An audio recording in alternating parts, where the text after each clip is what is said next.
السلام عليكم ورحمة الله تعالى وبركاته. مرحبا بكم في فيديو جديد. حبيت نشكر بزاف الناس اللي علقت، الناس اللي تفاعلت مع الفيديو اللي فات. المشتركين الجدد شكرا بزاف. شفت الفيديو باللي لاقى استحسان على الفيديوهات اللي قدم، بما انه مازلني في بدايتي.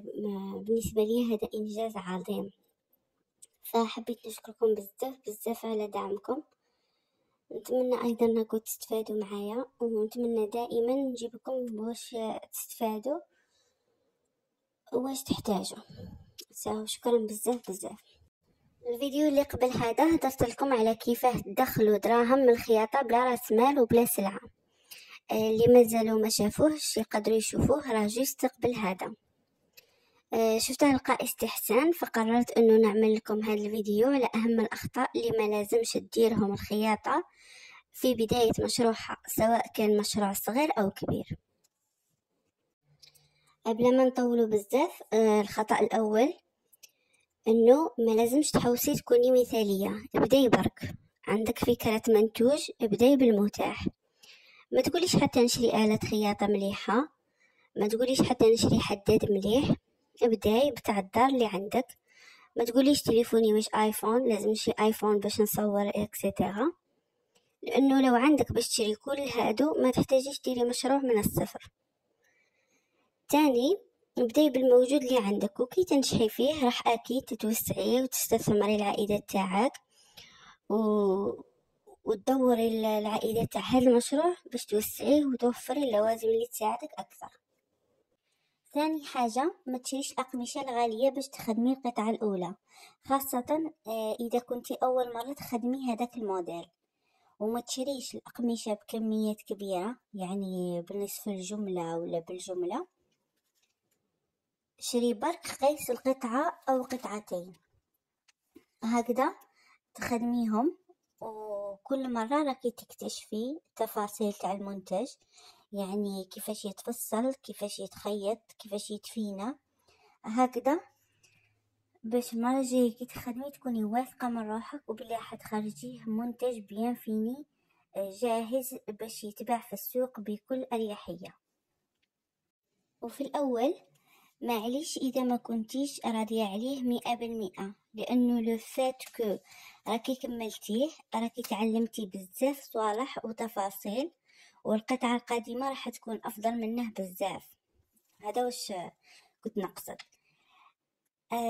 إذا هاد الخطوة، أنا صراحة هاد الخطوة كنت نديرها وقت الكوفيد، كنت نتعلم نخدم صوالح جدد جامي خيطهم قبل، وكنت صراحة نستعمل الأقمشة تاع الجبوب والحوايج القدم اللي عندنا في الدار، باش كي نغلط ما يكونش في الست القماش جديد.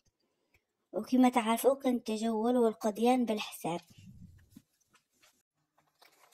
مام انتي تقدري ديري هذه إعادة تدوير باش تتعلمي تفيني، وكي ترضي على خدمتك خدمي في القماش الجديد، خاصة إذا ما كاش عندك راس مال يسمح باش تضيعي القماش وتتعلمي فيه حتى إذا كان رخيص. ولا أيضا تشري القماش داك الرخيص، دفوا يكونوا يبيعوا بلي شوت، دفوا تطلبي خياطات يمدولك لي شوت ولا يبيعولك بسومة ناقصة بزاف وراكي تتعلمي. هذا مجرد رأي، تبغي تشري قماش وتتعلمي من الديبي، تبغي كيما قلت لك.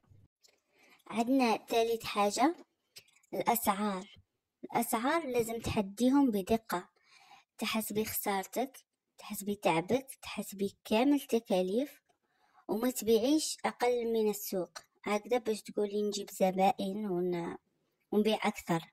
لا، حدي السعر اللي يناسب حق منتوجك وجودته، وأيضا ما تبيعيش غالي حتى يكون السعر غير واقعي بالنسبة لنوع المنتج، وهكذا ما تخرجي لهك لازم كي ديري التفاصيل تاوعك والتكاليف راح تخرجي في السعر اللي يناسبك ويناسب الزبون.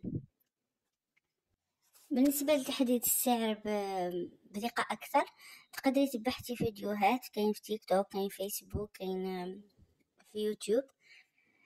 تقدري تبحثي أكثر مما راح يمدوا لك عدة طرق باش تحسبي وتحدي السعر تاعك انتي وتختاري اللي تخرجك. رابع نقطة وأنا نشوفها نقطة جد مهمة، في بداياتك حاولي أنه تتخصصي في منتج واحد فقط، يعني لي دغا تروس بيبي قنادر اكسسوارات أي حاجة. حاولي تتخصصي في منتج واحد ولا فئة واحدة، لأنه التنويع راح يشتك أنت من جهة، والتخصص تاعك راح يبني لك هوية تتعرفي بها. مثلا كي نقولوا لدرا تجيب في راسنا فلانة تخدمهم لي زاكسيسوار، فلانة تخدمهم، فوالا كي فاهمة. يعني كي نقولوا داك المنتج تجي في راسك انتيا معروفة به، ان شاء الله تكوني فهمتيني. ومن بعد كي تقدامي وتتعرفي ويتوسع منتوجك ويتوسع مشروعك، تقدري تتوسعي هكا توسعي منتجاتك، تزيدي بالحاجة بايزومبل لي درا، تعاودي تزيدي لي كوات، تعاودي تزيدي تخوصو بيبي اكسيتيرا، هكذا باش انتي ما تتشتيش وما تقبضيش حتى جهة، والزبون ايضا ما يتشتش، وتجيك سهلة تسويق. يعني تسوقي الحاجة مش كما من تسوقي 100 حاجة. حسب تجربتي المتواضعة، هدول 4 أخطاء اللي ننصح بهم في البداية اللي حابين انه يبدو انه يتجنبوهم. يعني بزاف كاين اخطاء لا تعد ولا تحصى، بس صح هادو الاهم اللي ماذا بيا اي وحده ما ديرهمش في البدايات. من بعد دوك يعاودوا مع الوقت راح تتعلمي الاخطاء اللي ما لازمش ديريهم، الصوالح اللي لازم ديريهم. يعني هاد الصوالح هما يجوا مع الوقت، يعني هذه هي الخبره كما احنا نقول. اذا كان عندك اخطاء واحد اخرين من غير هادو، ماذا بينا تفيدينا بيهم، ماذا بينا نستفادوا ونفيدوا مع بعض. لانه كنتي راح تقولي الخطأ والاخرى تقول خطأ والاخرى تقول خطأ، راح نختصروا علينا الوقت، راح نختصروا علينا التجربة، ويعني الوقوع في ذاك الخطأ.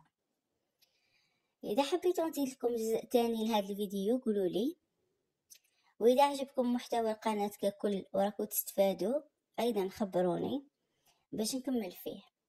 وما تنساوش تشتركوا وتفعلوا الجرس باش يوصلكم كل جديد نحطه.